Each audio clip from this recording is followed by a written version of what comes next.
of the co-creators of Fire Home Earth Retreat Center and studio that you're visiting today.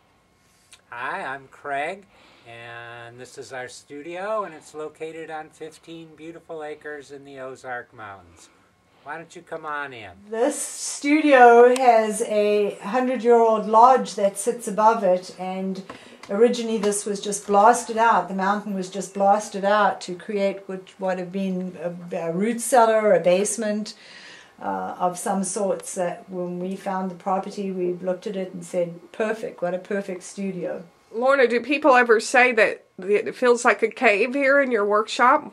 Oh, absolutely. They come in and they're fascinated about being literally underground or cave-like. They love the atmosphere and feel that it's very earthy and really suits creativity. Where we have a spring that shoots out from the back wall when we have more than 2 inches of rain. And the floor of the studio, especially in the clay area, is the mountain.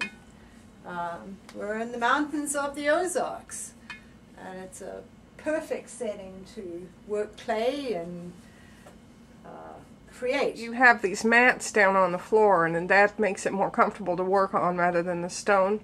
It's a little warmer, and when we have a lot of rain, we'll get some moisture coming up through the earth or through the rock floor. So it keeps us up and out of the water, keeps the clay dust down. Some of the objects that are inspired by this environment are Peruvian whistling vessels.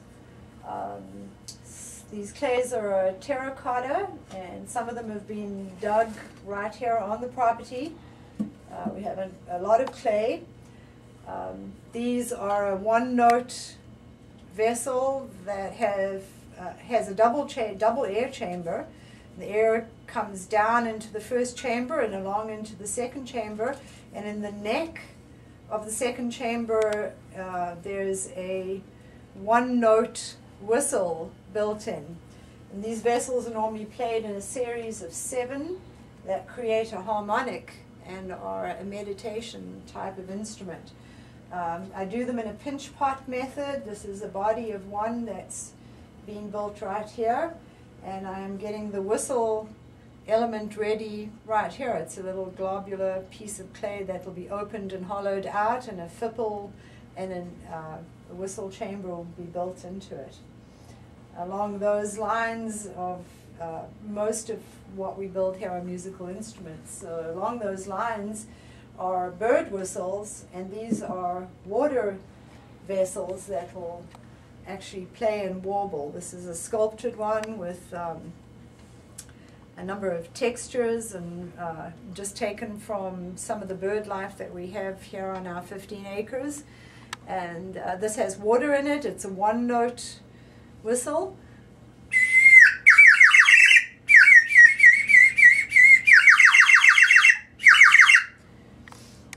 So I was born and raised in South Africa, and I grew up around dance and drum.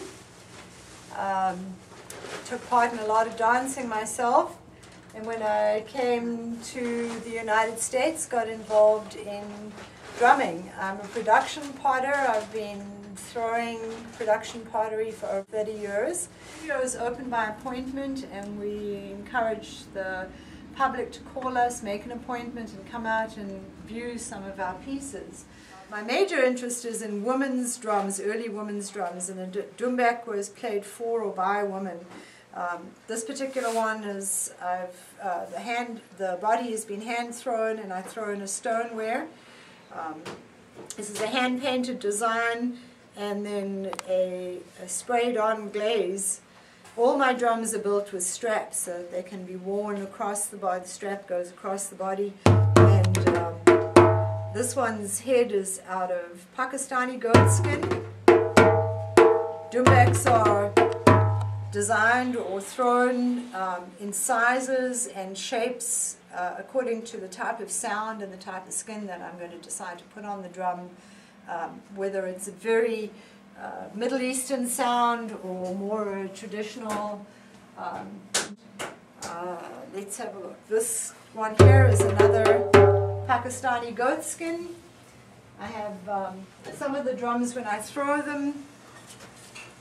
I'll alter the bodies. This has got what I call an ancestor face in it. It's a smaller drum with a big voice. And the skin on this one is a sturgeon skin. It's an Egyptian sturgeon. And this will give me a very traditional or typical Middle Eastern sound.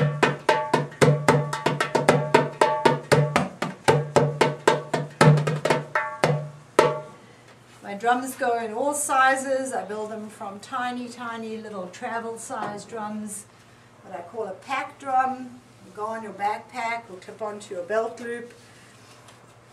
Nice little travel size drum. I'm Craig Hirsch. I'm fortunate enough to be married to Lorna. She has graciously shared her clay studio with me, and I've been making various whistles and flutes in the clay studio, having a lot of fun. This one is tuned to a Native American tuning, traditional tuning. You can hear that Native American sound when I play it.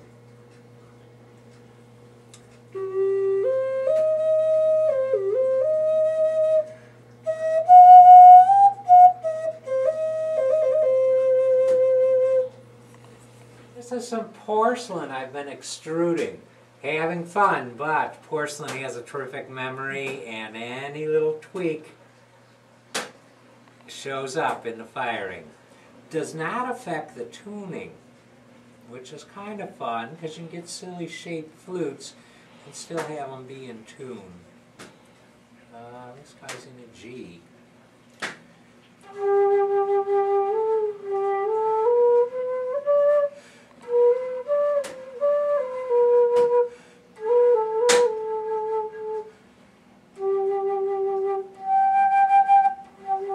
Rude the way you have to play them.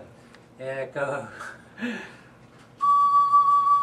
This is the back end of the studio where we have our kilns set up and where I create the glazes, engobes, color stains for the various pieces that we make. Depending on what I'm going to work on, I have a color test tile board here that works in a cross-reference. When I'm looking for a specific green color, I can cross-reference my glazes, which glaze is going to work over which glaze to give me the coloring that I need.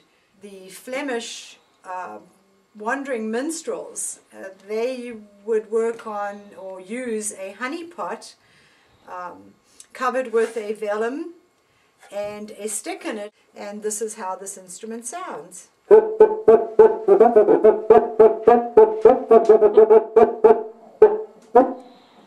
The Brazilians call this a cueco, and we'll tune this one up so the little cloth gets dampened to create the friction. We'll hold on to that. And this is used if you listen to a piece of samba music, you will hear this instrument in the Brazilian sambas.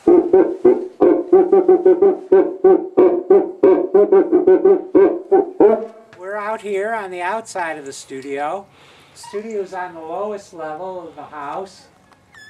This is a cedar and stucco house built, we believe, around the 20s. Actually, it's 4 log cabins that are hooked together. We have our clay studio and leather studio and many other things on this lower level. We have a dance studio on the 2nd level and a music room up top where we keep our collection. It's a great space. We offer a whole variety of different types of workshops, spiritually creative workshops to allow people to explore their own creativity and their spiritual paths with no specific agendas.